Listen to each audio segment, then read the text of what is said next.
Kampung kita, kalau jenazah naik ke Kurung Batang, anggota keluarga nolongin Kurung Batang. Ini abang ada dari mana ngelangkain kaki jenazah istri abang? Dia bilang ini bukan adat, tapi dulu istri saya lagi hidup pernah ngomong, kalau lu kawin lagi boleh, tapi langkahi dulu mayat. Makanya sekarang gua langkahin mayat. Cinta mana ke Nabi apa suami? Oh, cinta mana ke Nabi apa ke suami? Itu sambil makanan dikasih, selawatan, ada selawatan. Itu lagi ngasihin makanan ya. Jadi Ustadz model kayak apa aja kalau makanan datang perhatiannya berubah. Jadi ke makanan, ngeliatin makanan, kok ibu-ibu lagi ya. Ayo kita selawatan ya, biar ibu-ibu nanti kelar bagiin makanannya, nanti dengerin pengajiannya khusus lagi ya. Ayo kita selawatan bareng-bareng. Allahumma sholli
sambil makan, dengerin. Bu, ibu, tak keselak yang makan meledak ya. Jadi usahanya lebih cinta mana ke Nabi apa ke suami? Nah, jawab yang benar, ke Nabi apa ke suami? Ke Nabi ya. Biar kompak lagi jawabannya, dengerin cerita lagi. Dulu istrinya meninggal, kemudian dibawa ke pemakaman, kemudian sampai di situ diturunkan ke liang lahat, dikubur, diinjek-injek, kemudian dibacain doa, tahlil, sanad kerabat famili selesai pada pulang, tinggal suaminya tak pulang, kayak orang kegerahan megang kardus aqua. Kemudian temannya dengan timbang, abang cinta banget ya sama istri abang. Orang lain pada pulang, abang gak pulang-pulang di kuburan kayak orang kegerahan. Dia bilang gua gak pulang bukan karena gua cinta banget, tapi orang kampung gua kalau gua kawin lagi kuburan belum kering diomongin. Makanya biar cepat kering gua kipas. Jadi cinta mana? Nabi atau suami? Nabi tambah kompak. Ini biar lebih kompak lagi, ada ceritanya lanjutan ya. Akhirnya suaminya pulang, istrinya yang udah jadi mayit itu ditahlilkan. Malam pertama tahlil, kedua tahlil, sampai malam ketujuh. Selesai malam ketujuh, akhirnya diberesin dan lemari istrinya. Baju yang masih bagus, yang udah gak kepake dikasih kakaknya, dikasih bibinya. Akhirnya ketika beresin pakaiannya, ada gelang cincin emas istrinya yang sudah meninggal. Ini pantasnya dikasih siapa? istri hamba. Jadi cinta mana ke Nabi atau suami? Ke Nabi. Dan memang Allah perintahkan agar kita lebih cinta ke Nabi daripada kita cinta kepada orang tua kita, daripada cinta kita kepada anak-anak kita, daripada cinta kita kepada perniagaan yang kita khawatirkan akan kerugiannya. Ini yang harus kita cintai adalah Allah dan Rasulnya daripada kecintaan kepada yang lainnya. Sehingga Allah ingatkan dalam Al-Quran, Qul in kana aba'ukum wa abna'ukum wa azwajukum wa asiratukum wa amwalun taraktumuha wa tijaratun tahsawna kasadaha wa masakinun tardawnaha ahabba ilaikum minallahi wa rasul wa jihadin fi sabilih fatarabbasu hatta ya'tiyallahu bi amrih wallahu la yahdil qaumal, biar kompak, wallahu la yahdil qaumal, biar kompak gimana? Wallahu la yahdil qaumal, ada yang musyrikin ya, yang benar ini wallahu la yahdil qaumal fasikin. Oh fasikin, saya kira musikin. Katakanlah ya Muhammad, jika bapak-bapak kamu, jika anak-anak kamu, jika istri-istri kamu, jika bisnis yang kamu khawatirkan akan kerugiannya, rumah tempat tinggal yang kamu lebih cintai daripada Allah dan Rasulnya, fatarabbasu hatta ya'tiyallahu bi amrih wallahu la yahdil qaumal fasikin. Jadi orang yang lebih cinta kepada sesuatu selain Allah dan Rasulnya, maka dia termasuk orang yang fasik. Na'udzubillah min, na'udzubillah min. Jadi lebih cinta mana? Ke Nabi apa ke suami? Awas pulang tadi cerai ya. Kalau cinta ke Nabi ada buktinya. Nanti ibu bapak bisa beli kitab judulnya Muhammad Basarul Kamil. Itu karangan Muhammad Jabal Maula. Dia katakan ada 3 orang yang cinta kepada Nabi ciri. Yang pertama, wa alamatu hubbihi nasruddin. Bukti orang yang cinta kepada Nabi siap membela agama yang dibawa oleh Nabi. Seruan Allah laksanakan, ya ayyuhalladzina amanu kunu ansarullah. Wahai orang-orang yang beriman kepada Allah, jadilah kamu pembela agama Allah. Agama ini diperjuangkan oleh Nabi begitu sulit menghadapi tantangan, ujian, gangguan, bahkan ingin dibunuh Rasulullah. Tapi berkat inayah Allah Subhanahu wa taala, Rasulullah lolos dari kepungan maut kaum muslimin. Kalau kita cinta sekarang, berkewajiban kita untuk menolong dan memperjuangkan agama Allah Subhanahu wa taala.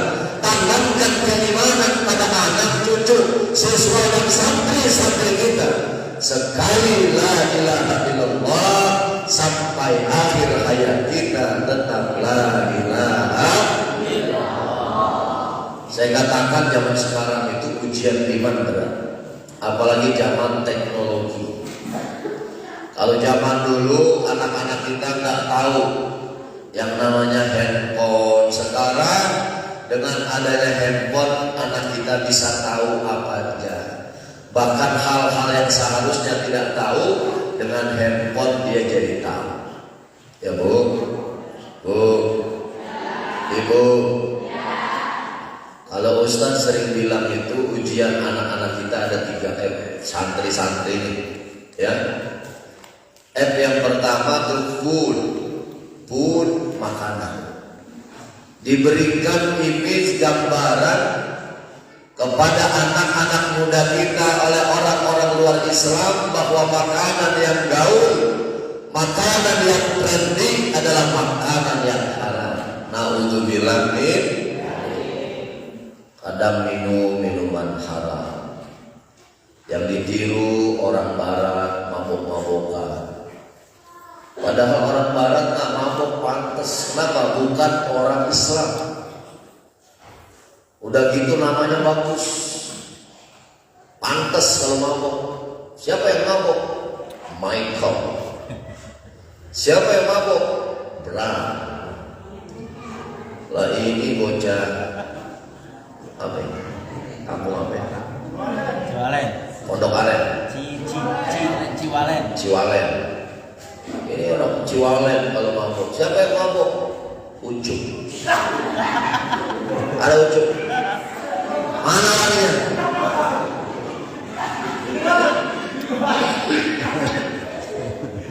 Siapa yang mabuk? Udin. Kemudian kalau orang barat sebelum mabuk yang dimakan keren-keren. Kentucky, fried chicken, hamburger, hot dog.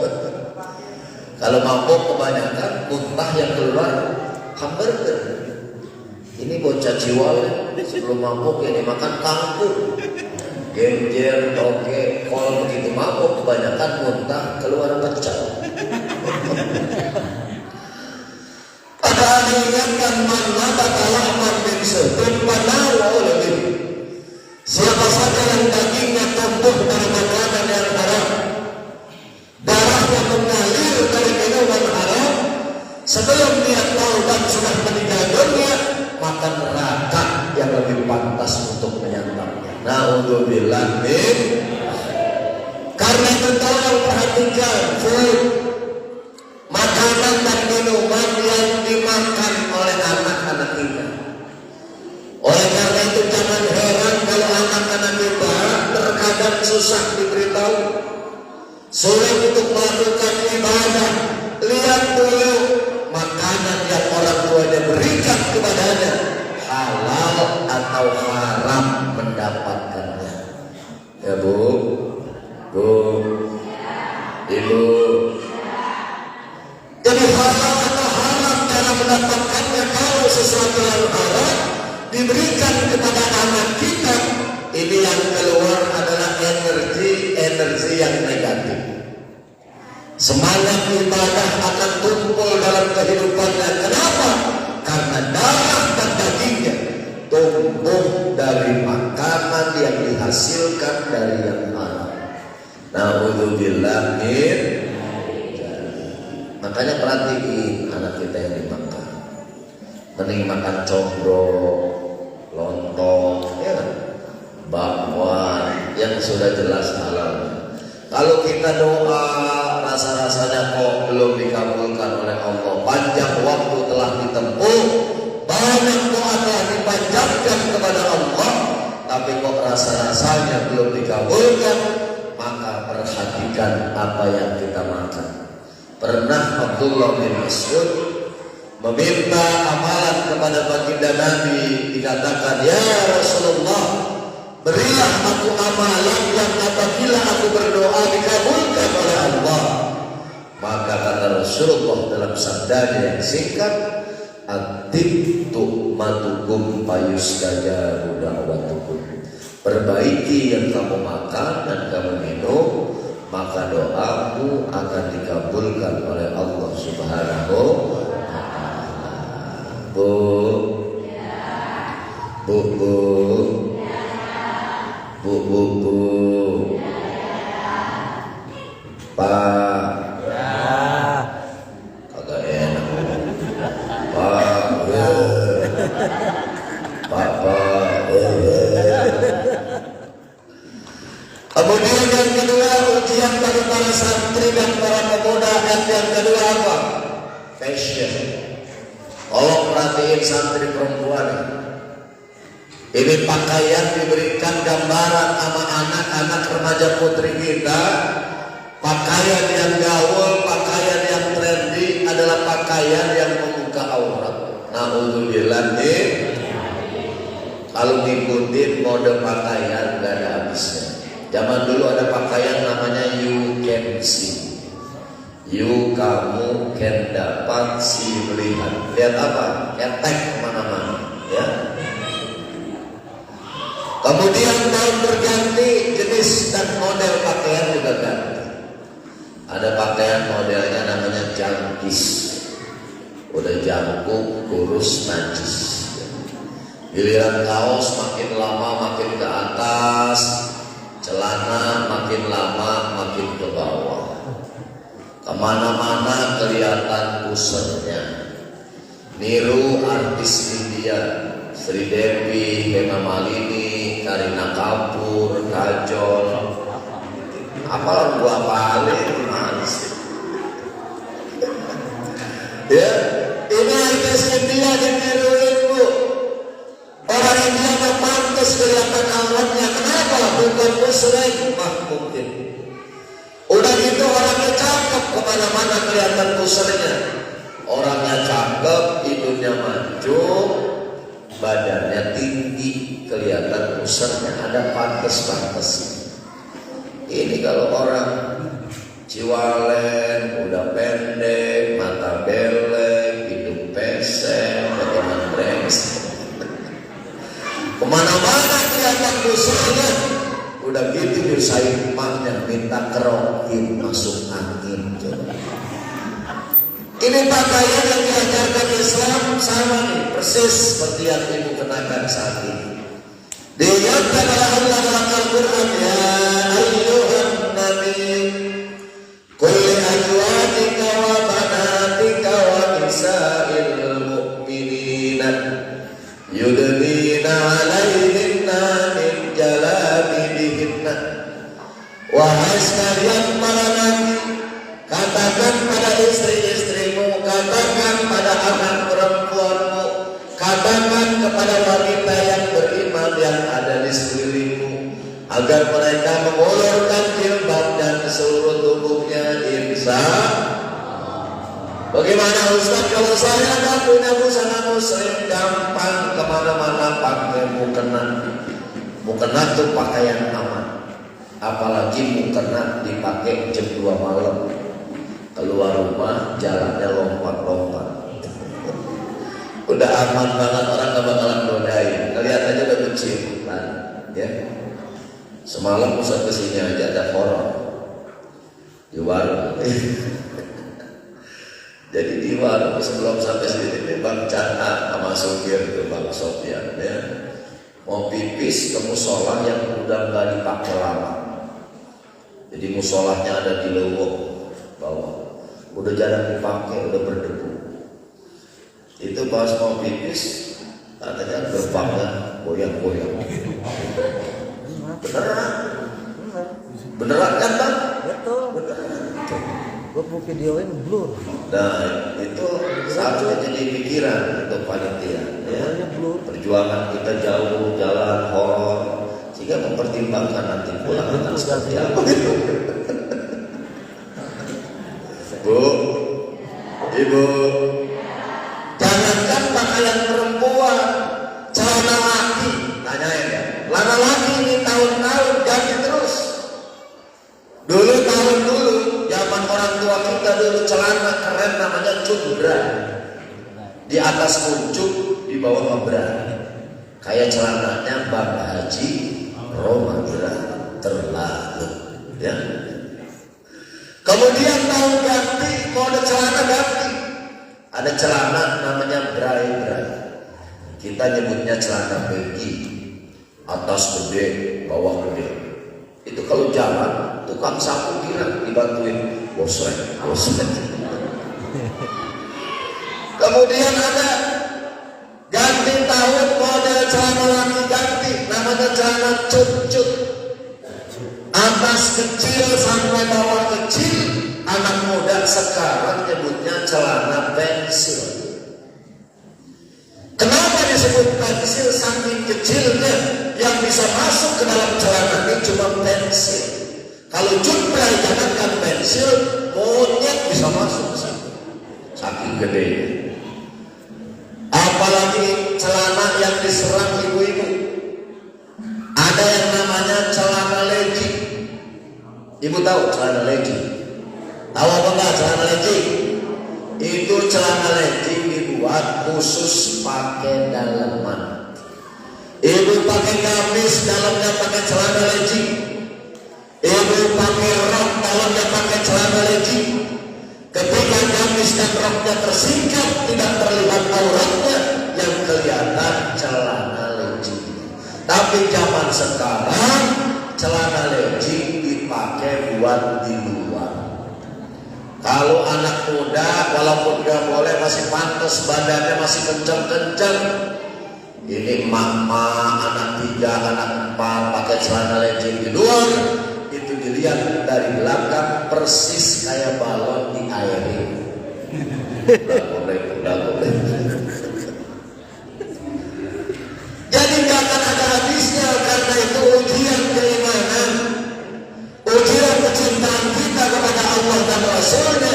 Coba tolong perhatikan F yang kedua, passion. F yang terakhir, kalau penceramah udah nyebut terakhir, itu berarti dikit lagi mau selesai, ya.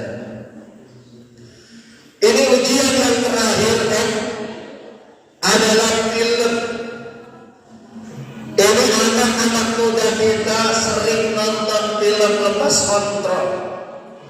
Padahal menurut pakar pendidikan di Indonesia, Dr. Arif Rahman Hakim, apa yang ditonton, apa yang dilihat oleh anak cucu siswa-siswi, bahkan santri dan santriwan kita, itu yang ditonton 80% mempengaruhi pola hidup dan gaya hidup mereka. Bu,